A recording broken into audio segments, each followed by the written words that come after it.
بسم اللہ الرحمن الرحیم۔ جسٹس فار آل چینل کی جانب سے تمام سامعین کو السلام علیکم۔ امید ہے کہ آپ سارے لوگ خیریت سے ہوں گے۔ آج میں آپ سے جس موضوع پہ بات کرنا چاہ رہا ہوں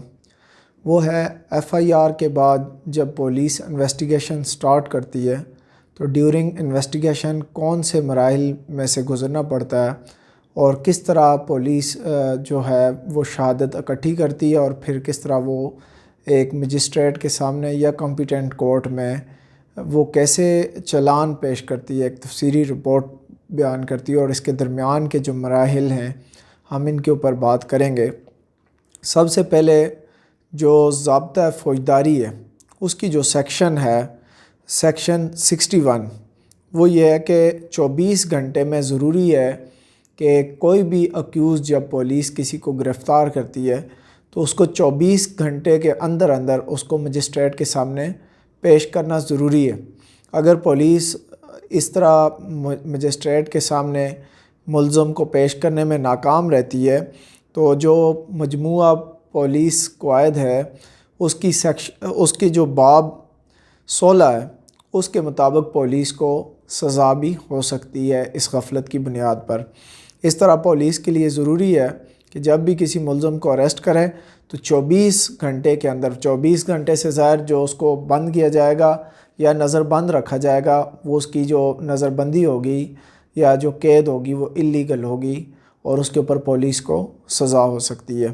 اب بات کرتے ہیں کہ جب ناقابل دست اندازی پولیس جرائم جو ہیں ان میں پولیس جب کوئی ایف آئی آر کرتی ہے تو وہ تو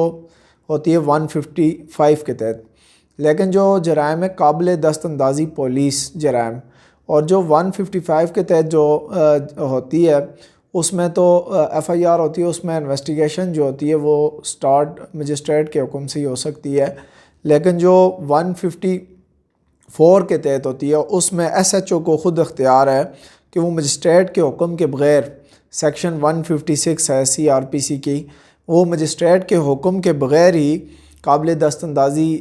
جرم جو ہیں ان میں انویسٹیگیشن سٹارٹ کر سکتی ہے سیکشن 156 کے تحت۔ اور وہ انویسٹیگیشن جو سٹارٹ کرے گی اس کے 3 بنیادی مقصد ہیں۔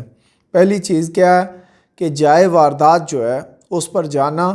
اور اس بات کا یقین کرنا کہ آیا ادھر کوئی وقوع، کوئی جرم ہوا ہے، ٹھیک ہے، اس کا وہ پھر پولیس اپنے انویسٹیگیشن کے دوران پورا موقع نقشہ بناتی ہے جس میں ملزم کو بھی شو کیا جاتا ہے، جس میں جو کمپلیننٹ ہے یا جو زخمی ہوا ہے کوئی شخص، اگر متاثرہ شخص ہے جو وکٹم ہے اس کو بھی اس نقشے میں ظاہر کیا جاتا ہے، اور دیگر جو آلات استعمال کیے گئے ہیں پھر ادھر سے یہ بھی ایویڈنس بھی کلیکٹ کی جاتی ہے۔ اگر کوئی ایسا ہتھیار استعمال ہوا ہے تو اگر گولی استعمال ہوئی ہے اس کا کھوکھا وغیرہ ڈھونڈا جائے گا، اگر کوئی خنجر استعمال ہوا ہے تو اس کو بھی سرچ کیا جاتا ہے، خون آلود کوئی آلہ ہے، کوئی کپڑا ادھر پڑا ہوا ہے، کوئی پتھر موجود ہے، اس طرح کے ایویڈنس جو ہے جائے واردات سے جمع کیے جاتے ہیں۔ اس کے بعد جو دوسرا انویسٹیگیشن کا مقصد ہوتا ہے وہ کوئی مشکوک مجرم ہے، اس کی برآمدگی اور حراست کے حوالے سے انویسٹیگیشن کی جاتی ہے۔ اور تیسرا جو بنیادی اور اہم مقصد ہے جو ضروری ہوتا ہے وہ ہے شہادت کا اکٹھا کرنا۔ کسی بھی معاملے میں جو ہے وہ یہ یاد رکھیں کہ جب انویسٹیگیشن سٹارٹ ہوتی ہے تو تب کڑی سے کڑی ملائی جاتی ہے اور پورا ایک سلسلہ ہوتا ہے انویسٹیگیشن کا جس میں یہ ثابت کیا جاتا ہے کہ آیا جس کے اوپر الزام لگایا گیا یہ الزام درست، اور ایویڈنس سے یہ چیز ثابت کی جاتی ہے اور دوران انویسٹیگیشن یہ بات سامنے لائی جاتی ہے، صفحہ مثل کے اوپر لائی جاتی ہے کہ یہ جو ملزم کے اوپر الزام لگایا گیا کہ یہ درست ہے کہ نہیں ہے۔ اب ہم بات کرتے ہیں کہ 157 جب قابل دست اندازی جرم کا شبہ ہو تو مجسٹریٹ کے اجازت سے، سیکشن 157 ہے سی آر پی سی کی، مجسٹریٹ کے حکم سے تب کیا ہوگی تفتیش کا آغاز کیا جا سکتا ہے، اور گرفتاری کا حکم بھی جو ہے اس دوران گرفتاری بھی عمل میں لائی جا سکتی ہے جب کسی کا شبہ ہو، لیکن جب شبہ ہو تو تب پولیس از خود جو ہے انویسٹیگیشن سٹارٹ نہیں کر سکتی، بلکہ اس کے لیے ضروری ہے کہ مجسٹریٹ کے حکم سے انویسٹیگیشن سٹارٹ کی جائے۔ اور 159 جو ہے سیکشن، اس کے تحت مجسٹریٹ کا اختیار ہوگا کہ وہ انکوائری یا تفتیش کا حکم دے گا، مجسٹریٹ پولیس کو انکوائری کا یا انویسٹیگیشن کا حکم دے سکتا ہے۔ جب پولیس انویسٹیگیشن کرتی ہے اور انکوائری کرتی ہے تو اس دوران اس کو دفعہ 160 جو ہے CRPC کی، وہ یہ اختیار دیتی ہے کہ وہ گواہوں کو طلب کرے، اور اس دوران 161 کے تحت جو ہے گواہوں کے بیانات جو ہے پولیس کے پاس قلم بند ہوتے ہیں۔ یاد رکھیں کہ پولیس افسر جب ملزم کو طلب کرتا ہے تو وہ یہ اس کو طلب کرنا یہ پولیس افسر کا حق ہے کہ وہ ملزم کو طلب کرے، خواہ وہ ضمانت پر ہو یا ضمانت پر نہ بھی ہو تو وہ بھی پھر بھی پولیس افسر ملزم کو طلب کر سکتا ہے۔ اور یہ ملزم کے لیے بھی یہ ضروری ہے کہ جب اس کو طلب کیا جائے یا وہ پولیس کے پاس اپنا بیان ریکارڈ کروائے تو اس وقت اس کے پاس اپنی صفائی کے لیے کوئی زبانی شہادت موجود ہے یا دستاویزی شہادت موجود ہے، ڈاکومنٹری ایویڈنس ہے، تو وہ بھی پولیس کو اس وقت وہ فراہم کرے، ٹھیک ہے۔ اب 161 ہے CRPC کی، اس کے تحت بیان لیا جاتا ہے پولیس کے پاس، اور پولیس کے پاس جو بیان ہوتا ہے وہ بطور شہادت جو ہے اس کو نہیں سمجھا جاتا، وہ بطور ثبوت پیش نہیں کیا جا سکتا، اس کو صرف ضمانت کے مرحلے پر اہمیت حاصل ہوتی ہے، اور ضمانت کے ہی مرحلے پر اس کو اہمیت دی جاتی ہے۔ اس کے بعد آپ جانتے ہیں کہ جب مقدمہ چلان ہو جاتا ہے اس کے بعد اس شہادت کو اہمیت ہوتی ہے جو مجسٹریٹ کے سامنے پیش کی جاتی ہے یا مجسٹریٹ کے سامنے ہوتی ہے۔ اس طرح پولیس کے پاس جو بیان ہوں گے اس پر دستخط بھی نہیں ہوں گے، یہی اس کی وجہ، اور نہ ہی وہ بطور شہادت استعمال ہو سکتے ہیں۔ اب جو 167 ہے جس کو عمومی طور پر ریمانڈ کہتے ہیں، اور پولیس اس دفعہ اس سے بہت ڈراتی ہے، جی ہم نے فزیکل ریمانڈ لے لیا، جسمانی ریمانڈ لے لیا، جی 14 دن کا ریمانڈ ہو گیا، 7 دن کا، اور عام طور پر معاشرے میں تاثر یہ ہے کہ فزیکل یا جسمانی ریمانڈ سے مراد یہ ہے کہ پولیس کو یہ اختیار عدالت نے دے دیا یا مجسٹریٹ نے یا کمپیٹنٹ کورٹ جو بھی ہے سیشن کورٹ ہے، وہ اختیار دے دیا کہ پولیس اب اس بندے کو مار سکتی ہے، اس کو مشقت میں ڈال سکتی ہے، کوئی بھی پنشمنٹ دے سکتی ہے، جبکہ یہ جو تاثر ہے سوسائٹی میں جو پایا جاتا ہے یہ بالکل درست نہیں ہے، بلکہ یہ اس صورت میں ہے کہ جب دفعہ 61 کے تحت 24 گھنٹوں کے دوران جو پولیس نے انویسٹیگیشن کر کے رپورٹ پیش کرنی تھی، جو چلان پیش کرنا تھا، وہ پیش کرنے میں پولیس ناکام رہی ہے، اس کی انویسٹیگیشن کمپلیٹ نہیں ہو سکی ہے، تو اب دفعہ 167 کے تحت یہ ضابطہ موجود ہے کہ 24 گھنٹے کے اندر جو ہے اس کی انویسٹیگیشن ختم نہیں ہو سکی تو پولیس مزید جو ہے وہ ملزم کو اپنی حراست میں فزیکلی ملزم کو لینا چاہ رہی ہے، اس کی باڈی کو لینا چاہ رہی ہے مزید انویسٹیگیشن کے لیے، اور اس میں یہ وہ معقول وجہ پولیس افسر جو ہے SHO اسٹیشن ہاؤس آفیسر جو ہے معقول وجہ بیان کرے گا کہ کیوں اس نے 24 گھنٹے کے اندر انویسٹیگیشن کمپلیٹ نہیں کر سکی، اور اس کو مزید انویسٹیگیشن کے لیے ملزم کی جو باڈی ہے اس کی مزید ضرورت ہے، اور اس کے لیے وہ جو ہے جب وہ ضروری ہے کہ 24 گھنٹے کے جب مجسٹریٹ کے سامنے پیش کیا جائے تو جب پیش کرنے کے لیے لایا جائے اس کی روزنامچے میں جو ہے وہ انٹری ضروری ہے، وہ روزنامچے میں متمم جو ہے تھانے کا وہ اس کی انٹری ڈالے گا، اور اس کے بعد اس کو ایک چالان کی صورت میں جا کے مجسٹریٹ کے سامنے پیش کرے گا، اور اگر مجسٹریٹ مناسب سمجھے گا کہ کوئی اس کی ریزنیبل گراؤنڈ موجود ہیں مقدمے کی انویسٹیگیشن کے لیے، تو وہ پھر پولیس کی استدعا پر اس کو مزید جو ہے انویسٹیگیشن کے لیے پولیس کو فزیکلی واپس دیا جا سکتا ہے۔ لیکن یہ جو پولیس کے پاس اس دوران کسی بھی اس کو مارنے کا، کسی بھی ملزم کو مارنے کا اور اس کے اوپر تشدد کرنے، مار پیٹ کرنے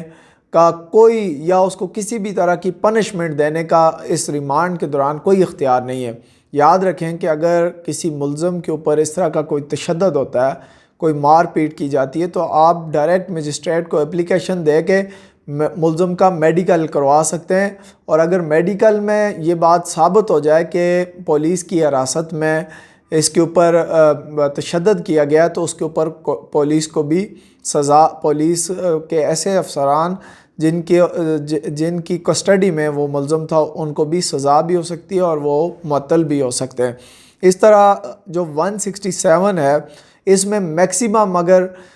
ریمانڈ پر دیا جائے گا تو 14 دن کے لیے پھر اس فرد کو، یا 15 دن کے لیے اس فرد کو ریمانڈ پر دیا جائے گا، 15 دن سے زیادہ کا ریمانڈ نہیں ہوگا۔ اور اگر 15 دن کے دوران بھی انویسٹیگیشن کمپلیٹ نہیں ہوتی ہے تو پھر یہ یاد رکھیں کہ 15 دن کمپلیٹ ہونے سے قبل 3 دن پہلے پولیس آفیسر آئے گا اور یہ وجہ بیان کرے گا کہ کیوں نہیں انویسٹیگیشن کمپلیٹ ہو سکی، تو پھر اس صورت میں مجسٹریٹ اگر مناسب سمجھے تو اس کو مزید اس کے لیے ریمانڈ پر دے سکتا ہے، ادروائز اس کو جوڈیشل لاک اپ میں بھیج دے گا، ٹھیک ہے، اور ضمانت پر بھی اس عرصہ میں رہا کیا جا سکتا ہے۔ اب یہ تھا ہمارے پاس ریمانڈ جو ہے عام طور پر جو سوسائٹی میں جس کے حوالے سے بہت بڑی ڈر اور خوف پایا جاتا ہے، اور یہ سمجھا جاتا ہے کہ اس دوران پولیس کو کھلی چھٹی دی گئی ہے کہ وہ ملزم کو اب مارے پیٹے، تشدد کرے اور جس طرح کے حربے استعمال کرے، اور اس سے جو ہے وہ جو اپنی مرضی کی بات جو پولیس کہلوانا چاہے وہ کہلوا سکتی ہے۔ ایسا بالکل بھی نہیں ہے۔ آج کل ریمانڈ کے دوران، انویسٹیگیشن کے دوران جدید قسم کی ٹیکنیکس کا استعمال کیا جا سکتا ہے، اور ان کو استعمال کر کے ہی ملزم سے بہت ساری چیزیں اگر جو اس سے ریلیٹڈ ہیں وہ نکلوائی جا سکتی ہیں، جو وقوع سے ریلیٹڈ ہیں یا جرم سے ریلیٹڈ ہیں وہ نکلوائی جا سکتی ہیں۔ اب یہ جو مار پیٹ اور تشدد ہے اور یہ جو پنشمنٹ کا جو طریقہ کار ہیں جو رائج ہیں آج بھی پولیس اسٹیشن پر، یہ بہت پرانے ہو چکے ہیں، اور ان کو استعمال کرنا جدید دور میں بالکل بھی مناسب نہیں ہے۔ اس میں مختلف قانون سے ہٹ کے میں اپنی رائے دینا چاہتا ہوں،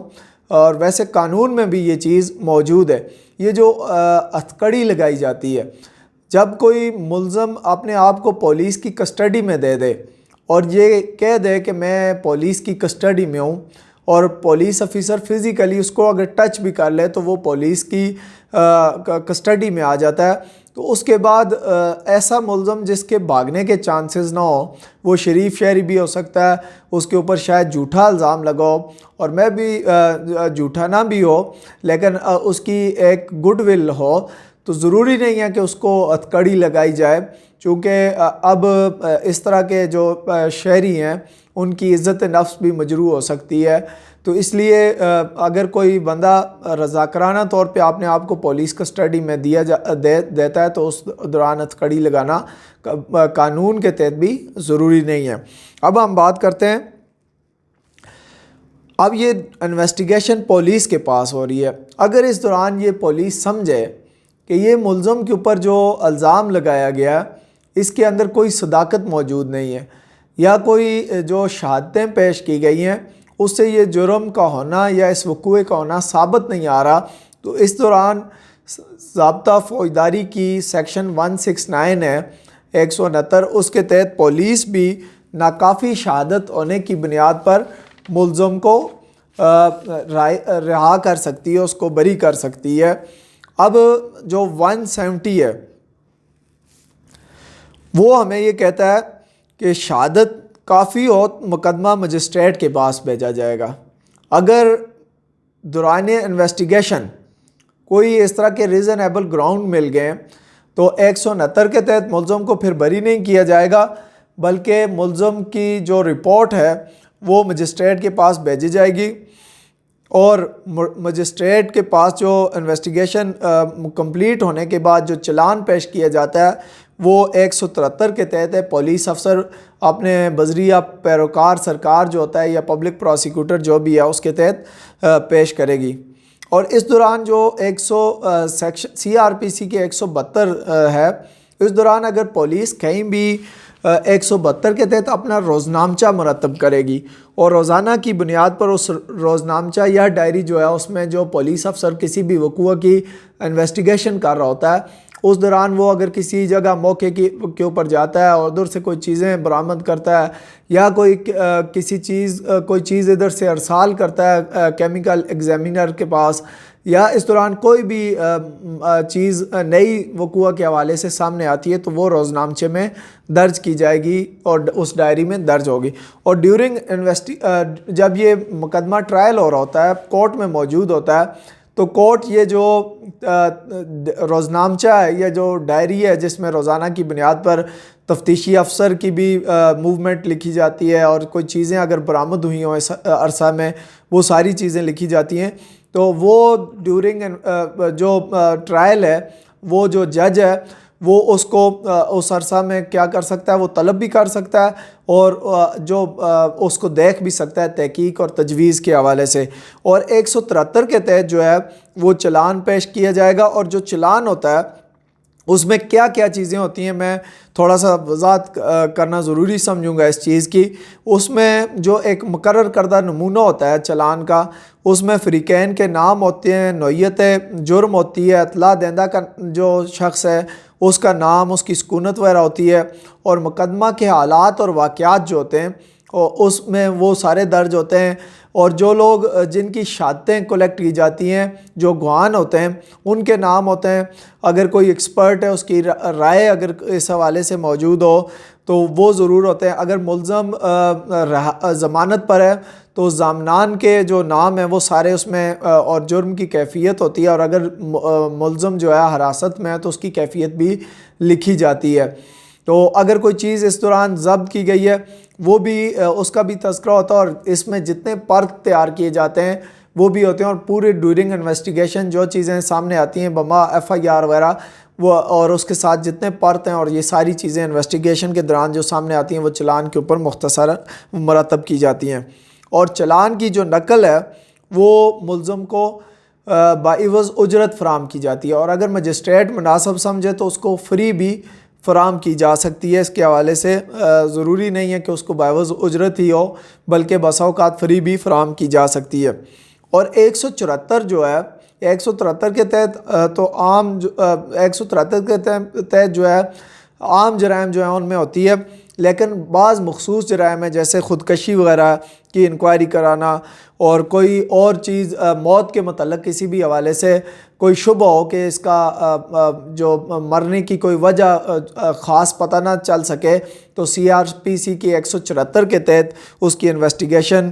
کی جاتی ہے۔ اور 176 کے تحت اگر کوئی شخص پولیس کی حراست میں مر گیا، وہ پولیس تشدد کی وجہ سے بھی مر سکتا ہے یا کسی اور وجہ سے مر گیا ہے، تو 176 CRPC کے تحت اس کی انویسٹیگیشن کی جائے گی مجسٹریٹ کے سامنے۔ اب یہ جو ساری چیزیں ہیں یہ ہم نے آپ کے سامنے ڈسکس کی ہیں، اور یہ چلان کے حوالے سے ہیں۔ اور اب اس میں ایک چیز میں ضروری سمجھتا ہوں وہ یہ ہے کہ بعض جرائم ایسے ہیں کہ جن میں انویسٹیگیشن ہر افیسر نہیں کر سکتا، بالخصوص جو اسپیشل لاز ہیں جیسے حدود لاز ہیں، CNSA لاز ہیں، اس طرح کے جو لاز ہیں اس میں کم از کم جو ہے سب انسپیکٹر لیول کا فرد جو ہے انویسٹیگیشن کرے گا۔ ادروائز اس سے نیچے کا کوئی افیسر یا کانسٹیبل یا تفتیشی افسر کوئی انویسٹیگیشن کرے گا تو وہ ناقص انویسٹیگیشن ہوگی، جو اسپیشل لا کے مغائر ہوگی۔ اس طرح یہ جو ہے FIR سے لے کے چلان تک کا جو ہمارا چیپٹر تھا وہ آج ہم نے مکمل کیا۔ آپ سارے لوگوں کا بہت شکریہ، تھینک یو ویری مچ۔